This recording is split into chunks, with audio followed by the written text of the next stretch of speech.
I put my hand on her knee. This is Three Brothers Movie Reviews, and we just saw the director's cut of the original 1970s Wicker Man.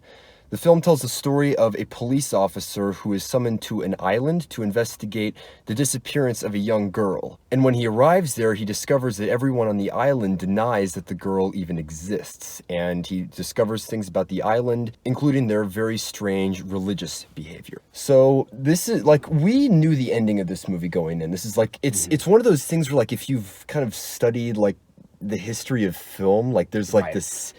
Obviously, it's on the poster. There's like, the ending is very iconic. So we knew that going in, but other than that, we didn't know pretty much anything about this movie. So like, it was kind of interesting going in, like working backwards, like knowing the ending, but when you watch it through, it's a unique experience. So like, what did you think of The Wicker Man? Like, quick thoughts? Like, what was overall your takeaway? I liked it. It was very strange. I can understand why this movie is more often referred to as a cult film, than a or a cult classic rather than a horror film. Yeah, or even like a masterpiece of horror. It's just kind of like a movie which people are drawn to because it's interesting. So it's very eclectic, and I think I first really started to feel that during the opening credits, where this very it's really interesting. A lot of the music in this movie is like folk songs, and the opening credits start with this very swooning kind of song. Yeah.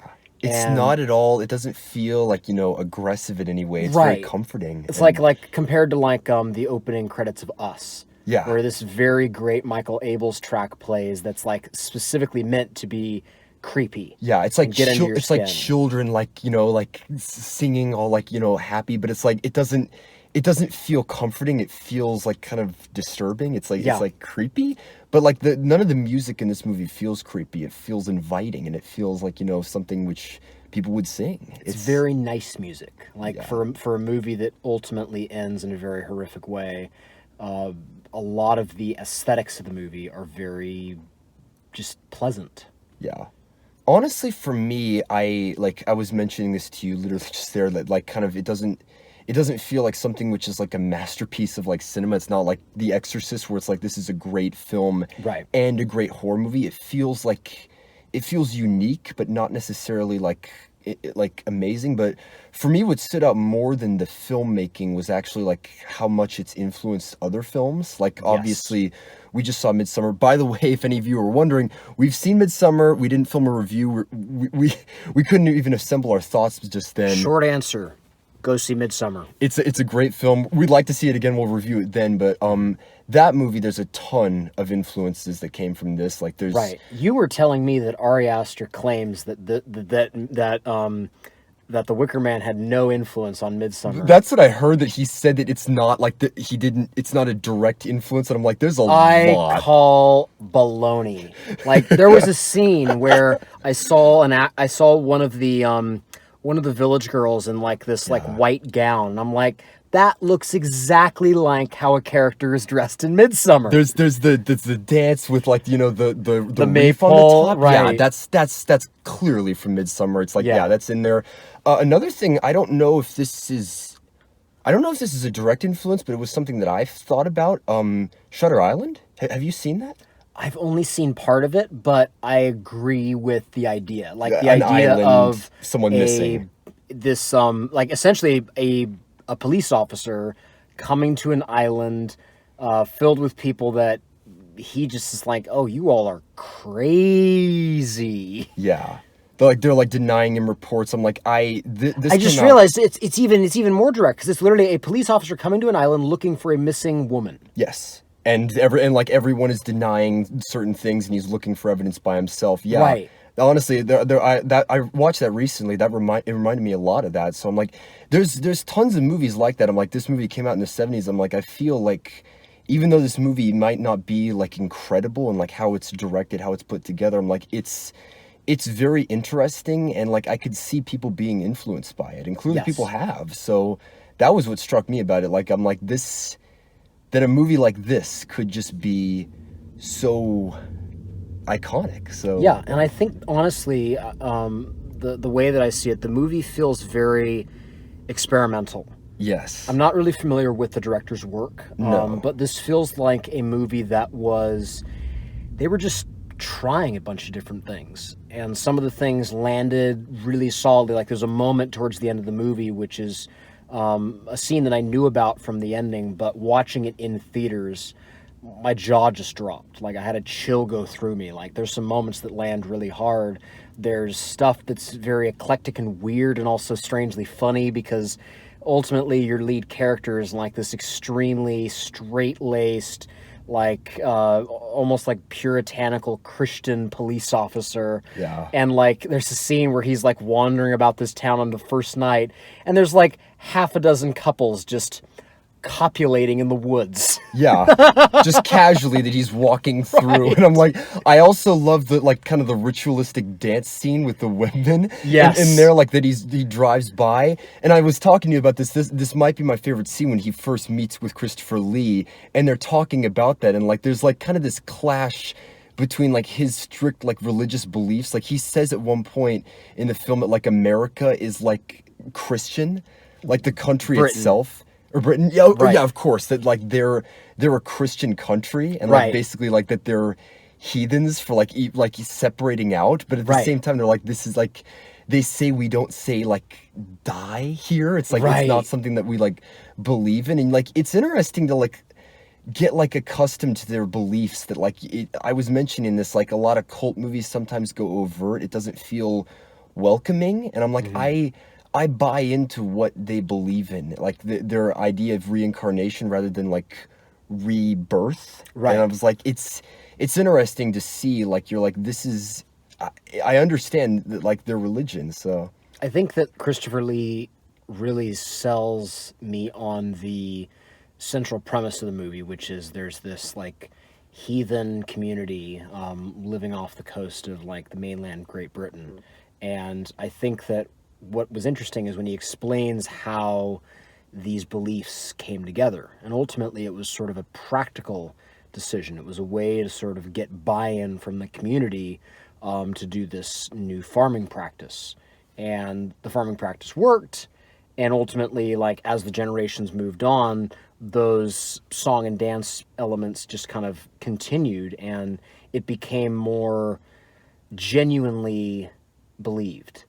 But it's interesting because I think that there's a scene that happens later in the movie with the Christopher Lee character where an argument could be made that he does not necessarily believe in the sort of the spoken truth of what these pagan rituals are supposed to achieve. yeah, like that maybe he puts on a show, like he wears the clothes, he talks the talk, but maybe he doesn't fully believe it. Maybe it's something that he just like wants to like guide Right. these other people who like clearly are hard pressed and believe in what they believe. And just But, from a practical standpoint, keeps him in power. yeah, Like when when Sergeant Howie first pulls up to his manor, like I was like, oh, it's gonna be like a holy crap, that's bigger than Bruce Wayne's house. Yeah. Like he's in like a full on castle. exactly. And he's got like I think like they go into this room, he has like a literal organ like mounted on the wall. And like I was like, wow, okay. You're doing well for yourself, man. But it's interesting. Like I don't have like a really strong feeling on whether this is it's definitely a good movie. yes, I don't know whether it's a great movie, but it's an extremely like we were talking about what's the movie? We were talking about seeing Midsummer. no, not Midsummer. We saw a movie we watched Blinded by the Light. Oh yeah, yeah. Do you remember how like one of our big takeaways from that movie was hold on. There it is. One of our big takeaways from Blinded by the Light is it was a movie that had great ambition.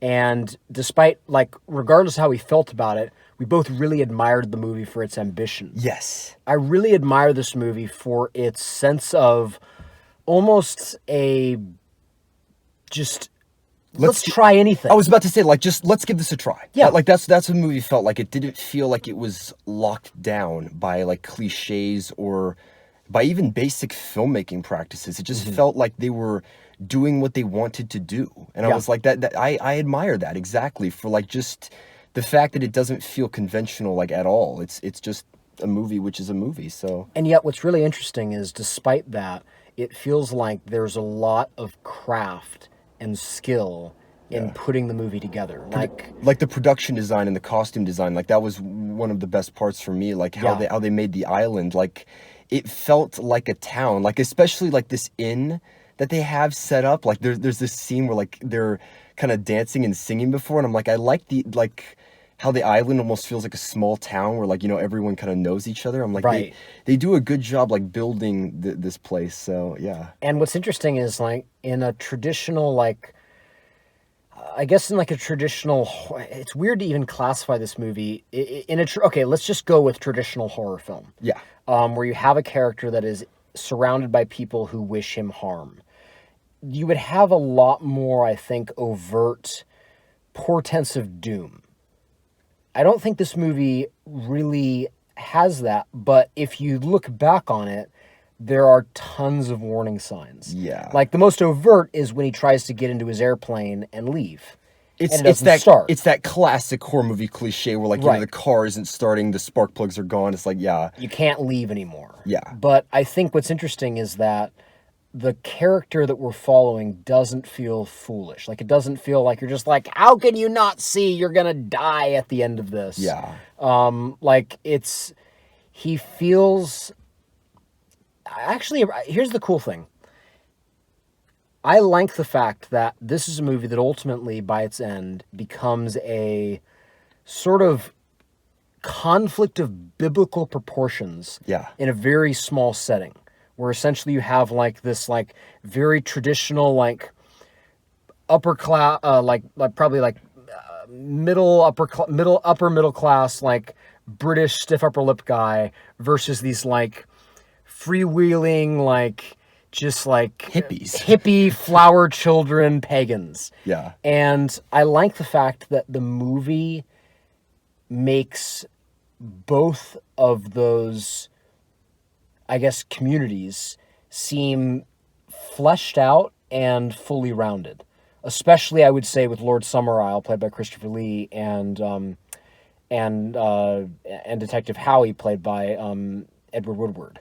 Like, both of them feel like real people who have a real disagreement. You were talking about the movie Silence. Yes. And how the conflict between two belief systems feels very similar. But that's almost like through like two cultures, like two countries. Right. Like, exactly. Like, and how their entire religions like divide. Like, in this, it's almost like... I almost liked how similar they were. Like, obviously Silence has that same thing where like they believe in the sun. Like, this is how things are provided. It's similar to that, like, whereas Christianity, where like they worship essentially the earth. Right. But like, I forgot what it was exactly that he says, like, in... They're talking about like the women who are like dancing, and like Christopher Lee like almost draws a connection between what he's talking about. He says something to the effect of like every woman out there would rather like be impregnated by God than by like just kind of like a stupid scrawny little teenager in the village. That's right. And also I was thinking, like, you know, technically that it relates to the birth of Christ, where like he wasn't technically born from basic sex. I'm like, I was like, it's an interesting note to draw from, like, where like, you know, there's similarities between religions. That was what I liked about it. Like you said, it's small scale. It's not like massive. It just relates to essentially two characters and two cultures. So yeah. And I mean, like, for me, like, anytime I can see a character who is Christian in a movie and him not be an outright hypocrite or a horrible human being in a way that doesn't feel true to the essence of the movie, where it just feels like this is a horrible human being because the director says so. Yeah. I think that's really nice. And again, it's the same with Christopher Lee. Like, they don't exactly paint him as the bad guy. You get into his head and you understand like who he is. Like, it does. Sure, very pragmatic. Yeah. So I like how they put that together. Yeah. It's like, yeah. You know what's really interesting? There's a character in this movie. I'm trying to remember her name. It's really strange. The movie is ultimately told almost entirely. It's told entirely from Edward Woodward's character, and he's the outlier in this community. And ultimately, a lot of the times when he meets people, you don't really quite catch their name because he's just investigating a missing person. Yeah. And so he'll kind of like, there's the school teacher, there's this character, and the character that I'm reminded of is the inn has a manager, and it's his daughter. And what's the polite way to put this? His daughter is very popular. Yes. And there's a scene where she is trying to entice Detective Howie to come visit her. It's probably my second favorite scene in the movie, and essentially, like, there's this wall Right. that, like, she's enticing him over towards, and, like, they don't even see each other. It's almost like they're like, connected. Right. And, like, I really liked how they directed that scene where it's, like, almost like they understand where each other are, and you get the feelings just based on the visuals. It's a really great scene. It felt almost like what a human would do if they were like, if a human was following, like, kind of like, you know how like animals have mating rituals? Yes. It was almost like if you transplanted that onto human behavior. Yeah. And there was something really eerie about it. Not creepy. It was just like, there was something uncomfortable about it, but something that was just really interesting. Because, like, the cool thing about that scene is, like, it had very non-naturalistic, very unnatural acting. Like I said, like, stripping away like humanity and going back to like basic like animalistic instinct, where it's it's almost like he's struggling like to like connect back to his religion, like slapping himself in the head, like, you know, like you're a Christian, but at the same time it's like, not really, like deep down inside we're just like creatures. Right. And I'm like, it's interesting, like all that's done without any dialogue. Yeah. It's a really well made scene. The funny thing about this movie is that you could almost argue it's a musical. Yeah. Because music is so integral to a number of scenes, particularly centered around the daughter, because oftentimes when a scene centers around her, there's like the main inn downstairs, and there's like this group. I swear, it almost looked like straight out, like a band straight out of the 60s. Yeah. Like playing like violins and like all this music and playing all this very very sensual like folk music. And I don't know, it was interesting, like how, like with Midsummer, like that was a movie where I felt uncomfortable the entire time. Yeah. But it was a really great experience. This was a movie where I felt like off kilter. Like I couldn't quite get my bearings, but I really enjoyed the experience because ultimately I was kind of centered on this one character who I liked, and was like, I was as befuddled as him by the strange stuff he finds on this island. Yeah. So, anything else? Like, do you have any idea of semblance of a grade, or what do you? I honestly don't, but I honestly am okay with that. It's funny. Like we watched, what's the movie we watched recently? We watched Jackie Brown. Yeah. And the cool thing about Jackie Brown is, after I was done watching, I was just like, that was really nice. Yeah. And I wasn't really like thinking about it in terms of like, how would I like argue for this film? Exactly, like critically analyze, like this, that. I just enjoyed myself for 2 hours, and I think that if I had to throw out a grade just to be like, I don't know, just to be sporting, probably a B+, mainly because as much as I really enjoyed the first and second act, because they're very eclectic, very strange, I think that sometimes the very experimental nature of the movie sometimes lands scenes that work really well, sometimes they don't. Not badly, but like some scenes like really like kind of are more engaging.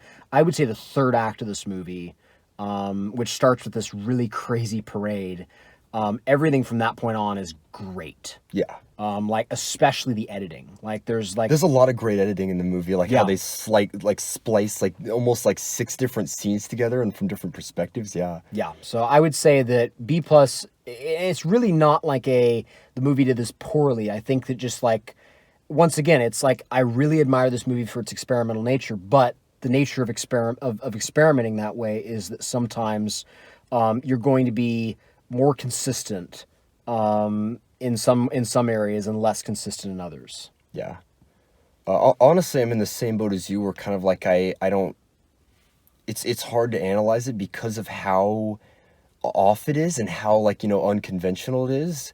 If I were to hone down a flaw with the movie, like in general, I would say I didn't feel like the director kind of like maintained any kind of atmosphere or like a type of constant feeling. Like you were mentioning how like Midsummer makes you feel uncomfortable the entire way through. Right. And like I like, you know, directors like John Carpenter or, you know, like Alfred Hitchcock, like you feel a certain way like the entire way through when you watch their movie. And I'm like, I feel like the director didn't really generate that, even though he could do it in certain scenes. Like he has really good jump scares, like the one string, like, you know, ding, like, you know, jump scares and stuff like that.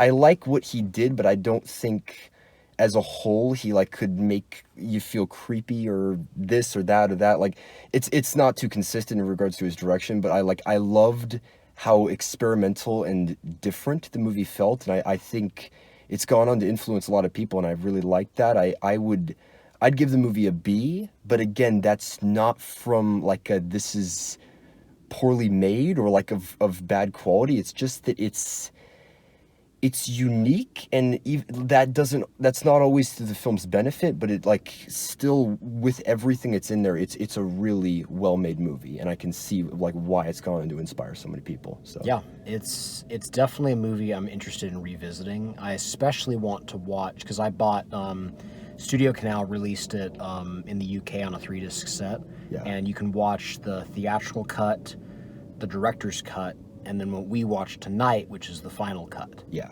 And it's kind of like Blade Runner, where like there's tons of different cuts. Yeah, I'm curious to see what the original version of this was like, because there were scenes in the movie that we watched where there was a clear drop in quality. Yeah, I remember seeing that in the first bit, and then I was like, because it said Studio Canal at the beginning. I'm like, I was telling you, like they did the restoration of Ran by Akira Kurosawa, and I'm like, that movie looked beautiful. Yeah. When I watched it, I remember seeing that opening, I was like, this is the best they could do? And, I was like, and then later on, I was like, oh, that looks pretty good. But it was funny, like, it transitioned. I didn't know why that was. Maybe it was because, like, they added those from there, and what was restored by Studio Canal is, like, what we see. Right. But, yeah, it's interesting to think about. It's like whenever they found the film stock, which had basically been left on the cutting room floor for whatever the theatrical cut was, it had like degraded to a point where there was only so much they could do.